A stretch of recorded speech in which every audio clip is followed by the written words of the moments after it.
Praise the lord. యేసయ్య అతి పరిశుద్ధమైన నామములో మీ అందరికి వందనాలు. ఈ దిన లేఖన భాగము మత్తయి సువార్త 26వ అధ్యాయము 55వ వచనం చదువుతున్నాను. దయచేసి శ్రద్ధగా గమనించాల్సిందిగా కోరుతున్నాను. ఆ గడియలోనే యేసు జన సమూహమును చూచి, బందిపోటు దొంగ మీదికి వచ్చినట్లు కత్తులతోనూ కుదయలతోనూ నన్ను పట్టుకొని వచ్చితిరా. నేను అనుదినము దేవాలయములో కూర్చుండి బోధించుచున్నప్పుడు మీరు నన్ను పట్టుకొనలేదు. యేసయ్యను బంధించడానికి కత్తులతోనూ కుదేలతోని ఆయన దగ్గరికి ఒక బందిపోటు దొంగను పట్టుకుంటున్నట్టుగా వస్తున్నారా అంటూ ఈ సమయంలో యేసయ్య పలుకుతున్న మాట. యేసయ్య నిజంగా పట్టుకోవాలంటే ఆ గెస్తమనే తోటేనా? ఆయన అంటాడు, నేను దేవాలయంలో కూడా అనేక సార్లు బోధిస్తున్నాను కదా, ఆ బోధిస్తున్నప్పుడు మీరు పట్టుకోవచ్చు కదా. లేఖనాల నెరవేర్పు లాగున యొక్క సంఘటన జరిగినట్టుగా మనం చూస్తూ ఉన్నాం. అయితే యేసయ్యను ఆ కత్తులను గుదేలను పట్టుకుని ఆయన పట్టుకోవడానికి రావడానికి కారణం, యేసయ్య బోధించే మంచి మాట, ఆ మంచి మాటకు చెడుగా ఉన్న మనసు ఏం కావాలి అంటే పరివర్తనలోకి రావాలి, మార్చబడాలి. మార్పులోనికి వస్తే దేవునికి విరుద్ధంగా పట్టుకునే ప్రతి కార్యాన్ని విడిచిపెడతాం. దేవునికి వ్యతిరేకంగా చేసే ప్రతి మాటను వదిలేస్తాం. కానీ ఆయన చెప్పే ప్రతి మాట మనిషిగా బ్రతికే మాట, దేవునికి ఇష్టడుగా బ్రతికే మాట, పాపాన్ని విసర్జించే మాట, పాపపు బ్రతుకులో నుండి బయటికి రావటానికి చక్కటి మార్గాన్ని చూపించే మాట. ఈ మాట ఎవరికి నచ్చదు? పాపములో బ్రతుకుతూ అదే జీవితం అని ముందు కొనసాగే వారికి నచ్చదు. పశ్చాత్తాపం కలిగి పరివర్తన చెందాలి అనుకున్న వారు యేసయ్య వైపుకు తిరుగుతారు. కానీ ఆయన మాటలు ఇష్టపడని స్థితిలో ఎవరుంటారు? పాపపు లోకంలో బ్రతుకుతున్న వారే. అప్పుడే ఆయనను మట్టు పెట్టడానికి కత్తులను వాడుతూ ఉన్నారు, అనేకమైన ఆలోచనలు చేస్తూ ఉన్నారు. ఈ లోకము క్రైస్తవులకి, యేసయ్యను నమ్మిన బిడ్డలకు ఎప్పుడూ వ్యతిరేకమే. ఇది కొన్ని దినాలలో ముగించబడేది కాదు, ఇది కొన్ని సంవత్సరాల్లో ముగించబడేది కాదు. ఆయన రాకడ వరకు ఈ యొక్క క్రైస్తవులపై, యేసయ్యను నమ్మిన బిడ్డల పైన ఎల్లవేళలా ఇటువంటి దాడులు జరుగుతూనే ఉంటాయి. మరి వాటి కొరకు మనం ఏం చేయాలి? విశ్వాసంతో బలంగా నిలబడాలి. అపవాది మనల్ని ఏదో రకంగా వాడు మన ఆత్మీయ జీవితాన్ని పడగొట్టడానికి, వాని యొక్క చెరసాలలో బంధించడానికి ప్రయత్నం చేస్తూ ఉంటాడు. కానీ యేసయ్య మనసు కలిగి, యేసయ్య యొక్క ఆ పునరుద్ధాన శక్తి కలిగి నిలబడగలిగిన వారికి ఎదురు నిలబడగలరు అపవాదికి. వారితో పోరాడగలరు ప్రతి క్షణము. మనము అటువంటి జీవితంలోనే ఉండాలి, అటువంటి నమ్మకమైన జీవితంలోనే ఉండాలి.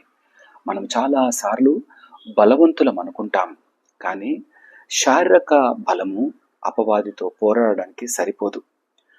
మనము ఆత్మీయమైన బలం కలిగిన వారముగానే ఉండాలి. వాడు ఎల్లవేళలా మనకు సంకెళ్ళు వేయడానికి సంకెళ్ళు పట్టుకొని మన చుట్టూ తిరుగుతూనే ఉంటాడు. ఎప్పుడు మనం ఆత్మీయంగా బలహీన పడతామో అప్పుడు వెంటనే సంకెళ్ళు వేసి లాక్కొని వెళ్ళి వాని యొక్క కారాగారంలో, ఈ ప్రపంచంలోకి నెట్టివేస్తాడు. ఈ ప్రపంచంలో పడ్డవాడు, ఈ లోకంలో పడ్డవాడు, ఈ లోకపు ఆలోచనలలో, రంగులలో లోకంలో పడ్డవాడు ఇక లేవడం అంత సులువైన పని కాదు.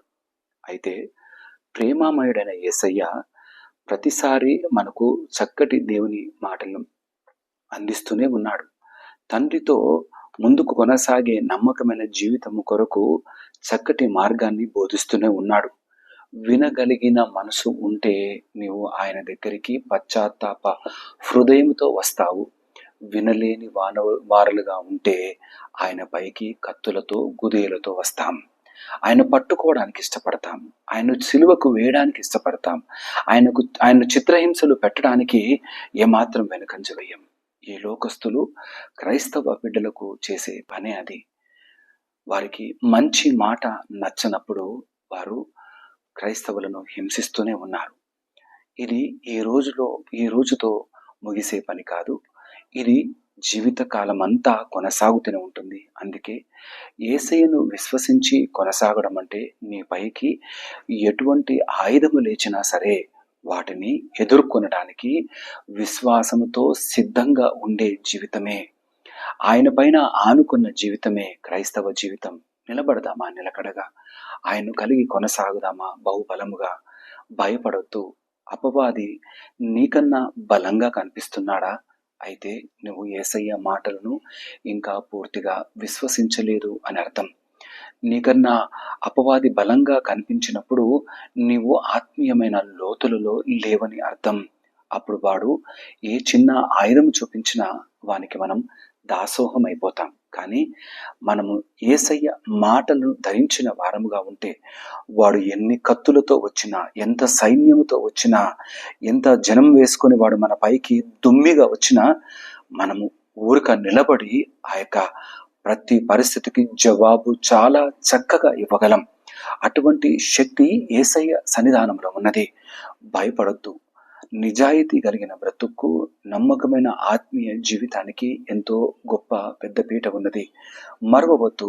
ఆయన నిన్ను చూచినప్పుడు బలా, నమ్మకమైన మంచి దాసుడా అని మనకు బిరుదునిచ్చులాగున, జీవ కిరీటమిచ్చులాగున ఆయన కొరకు నమ్మకంగా నిలబడి బ్రతుకుదాం. ఎదురయ్యే సమస్యలను బట్టి జారిపోవద్దు. నీ ముందున్న శత్రువు నీకు చాలా గొప్పగా, పెద్దగా, ఓడించలేనట్టు రీతిగా కనబడుతున్నాడేమో, కానీ యేసయ్యను ఆశ్రయించి ఆయన బలాన్ని పొందుకొని నువ్వు అడుగులు ముందుకు వేసి చూడు. జీవిత ప్రయాణంలో ఇక నీకు ఎదురు లేని ప్రయాణంగా కొనసాగుతావు. కలువరి శిలువలో మన కొరకే బలియాగమైన ఆ యేసయ్య అనుభవించిన శ్రమలను ఈ శ్రమల దినాల్లో జ్ఞాపకం చేసుకుంటున్న మనకు ఈ సమయంలో ఈ వాక్య భాగం మనకు బోధిస్తున్నది. నువ్వు ఎలాంటి వారంగా ఉన్నాము? మనము భయపడే వారంగా ఉంటున్నామా? యేసయ్యను ఏ స్థితిలోనైనా విడిచిపెట్టక నమ్మకంగా కొనసాగే వారంగా ఉంటున్నామా? అపనిందలు వస్తాయి, అనేకమైన మాటలు వస్తాయి. మన పైకి కత్తులు నూరేవారు సిద్ధంగా ఉన్నారు. ఎప్పుడు ఎక్కడ దొరుకుతామా అంటూ చూస్తున్న వారున్నారు. మనల్ని పతనావస్థలోకి నెట్టడానికి అనేకమైన కుతంత్రాలను చేస్తున్న అపవాది సైన్య సమూహం ఉన్నది. కానీ వాటి నుండి విడుదల పొందుకోవడానికి, వాటిపైన మనం విజయం సాధించడానికి యేసయ్య రక్తము చాలు.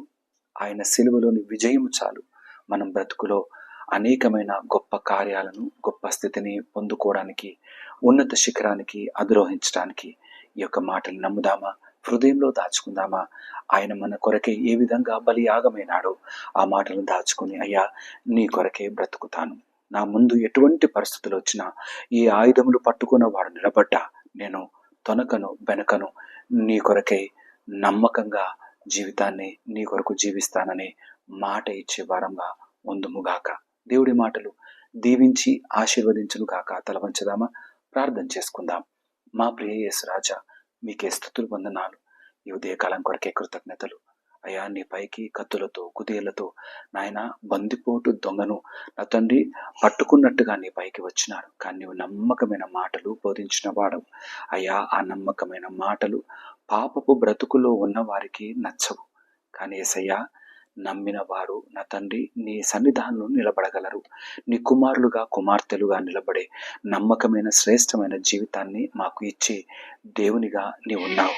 ఈ ఉదయకాలం నా తండ్రి నీ సన్నిధానంలో ప్రార్థిస్తున్నాం, కృతజ్ఞతలు చెల్లిస్తున్నాం. తోడై ఉండండి, నీ కృపలో భద్రపరిచి నడిపించండి. ఈ వాక్యం విన్న ప్రతి బిడ్డకు నా తండ్రి నీ శక్తితో, నీ పునరుద్ధాన శక్తితో నింపి అనేకుల కొరకు నమ్మకంగా బ్రతికే బిడ్డలుగా స్థిరపరచమని ప్రార్థన చేస్తున్నాను. భయము లేకుండా, దిగులు లేకుండా, బెదిరింపులకైనను సరే నా తండ్రి ఎదురు నిలబడి యేసయ్యను కలిగిన నమ్మకమైన జీవితం, నీ ప్రేమను, అనురాగాన్ని, ఆప్యాయతను, కలువరి శిలువలో నా తండ్రి మా కొరకు చేసిన ప్రతి గొప్ప కార్యాన్ని అనేకులకు ప్రచురపరిచి నమ్మకమైన స్థితిలో నిలబెట్టి నడిపించమని స్తుతులు చెల్లిస్తూ దిన ఆశీర్వాదాలతో నింపి స్థిరపరచమని యేసయ్య నామమున అడిగి ప్రార్థించి వేడుకుంటున్నాము నా తండ్రి. ఆమెన్. దేవుడు మిమ్మల్ని అందరినీ దీవించి ఆశీర్వదించును గాక. ఆమెన్. అందరికీ ప్రైజ్ ది లార్డ్.